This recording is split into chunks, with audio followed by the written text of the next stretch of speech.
What is going on, everybody? Ron here with Get Phat Food. Welcome to the channel. I'm here making another video, just telling you guys how I do what I do with my money that I make doing food delivery.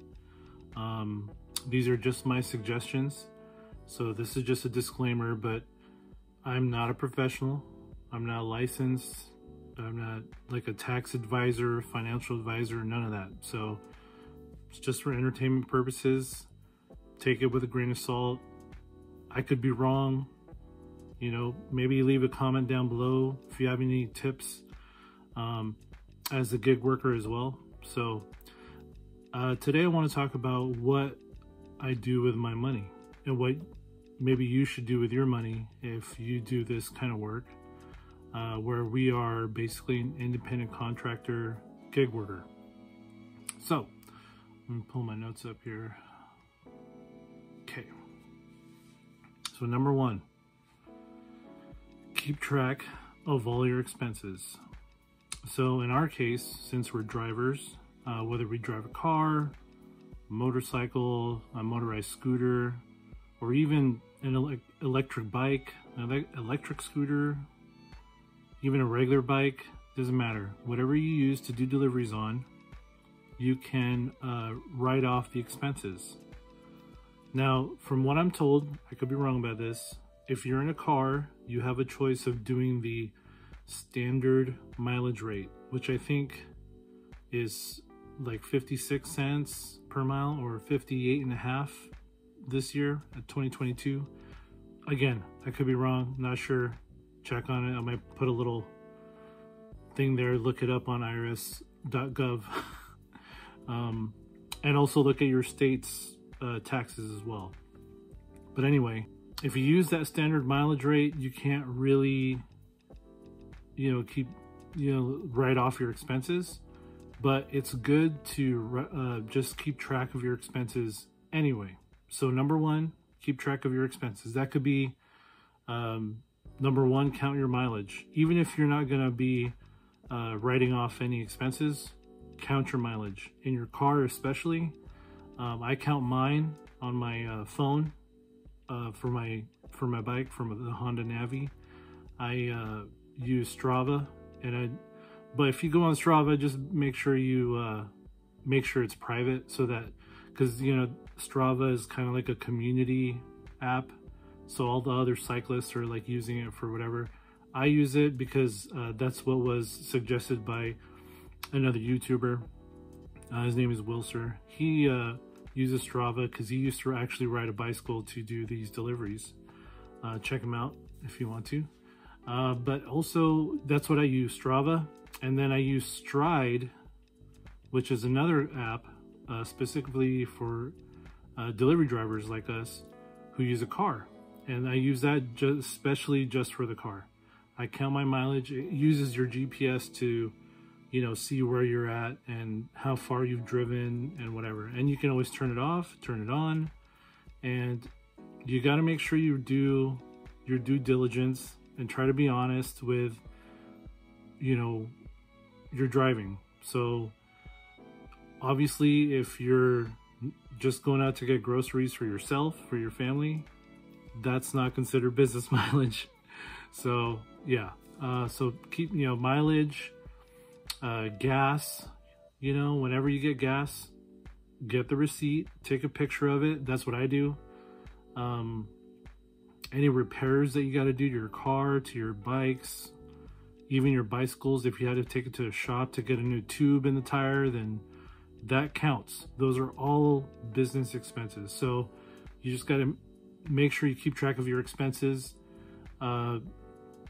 Other stuff that you could do, like maintenance too. So maintenance, like changing your oil, changing your tires, again, all expenses. So just all expenses, you got to make sure you keep track of those. I like to use an Excel sheet. There's other apps out there I'm sure you can use, but those are what I use. And again, it's not a professional advice. This is just what I'm doing. So all right, number two, number dos. because you're an independent contractor and you don't have a boss, you are your own boss, which is why a lot of us got this job, right? You have to take out your own taxes. I suggest anywhere from 25% to 30%. Some people do more. That's what I do. I do about 25-30% every time I get paid, which is usually every Monday, Tuesday. And that's with anything. So even if you're doing corner shop or shipped, if you're doing grocery delivery, if you're doing Amazon Flex, it doesn't matter. You have to put away tax money. So let's just say you did $100 for the day. Make sure you put away $30 for taxes. That's it. And you kind of want to try to keep that saved, because quarterly, and this is going to my next step here, is you got to make estimated tax payments. For me, because I live in California, I have to do 2 times. One to the federal government, the other to California. So estimated tax payments. So going back to number 2 though, putting away tax money. You should also use that opportunity to put away any kind of savings that you want to put away. You know, let's say you have 100% of your money, $100, right? Okay, so you put away $30 for your taxes, and then maybe you put away, you know, $20 or whatever for just because, right? I think that's the best time for you to go ahead and put away money for yourself and for your taxes. So that's that right there. So number 3 is, again, the estimated tax payments. You got to do quarterly. Now the quarters are kind of weird. It's not literally every 3 months. It's, let's see, January to March, and then you pay your estimated tax on April 15th, right? And then you go April, May, and then it just stops there for those 2 months. I don't know why they wanted to do it like that. It is what it is.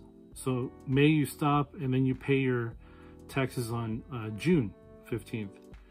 Then you go June, July, August. Then you make your September 15th payment.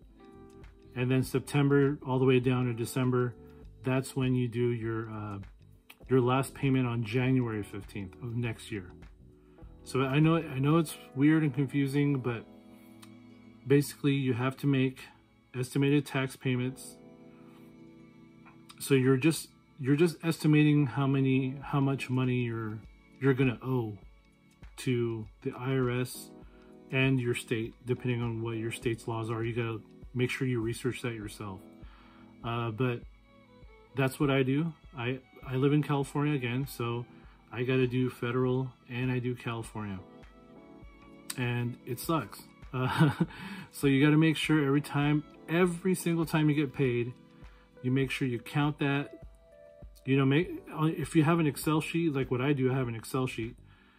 Make sure you list in there how much you're making, how much you've made that 1 week, and how much you're gonna put away just for tax, and then you know, when every month comes, or every quarter comes, you calculate how much you are going to pay the governments. That's with an S, plural. Unless you're in Nevada or something, then you don't have any income tax. Good for you.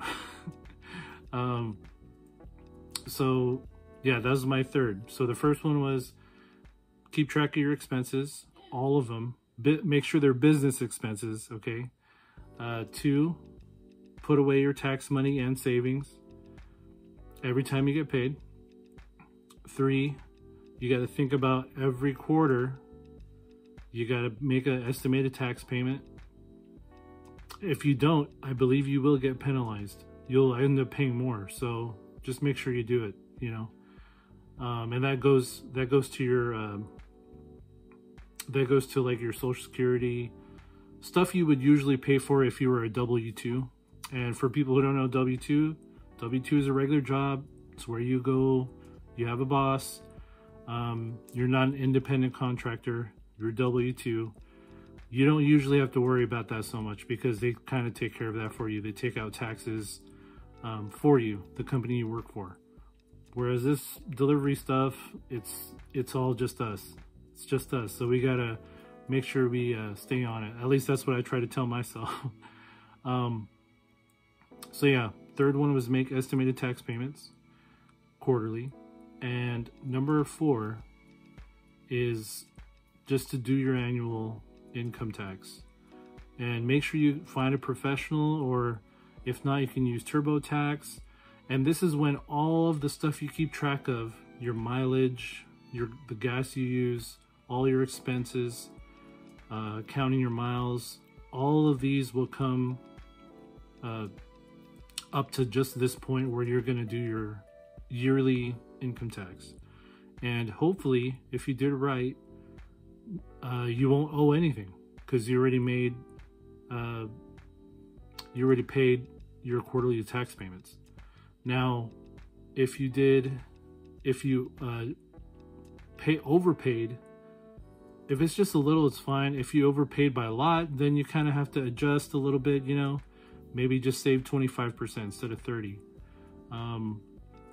Or you could just keep the extra tax money that you don't need to pay, and you know, put it back in your business. Maybe buy a new delivery bag.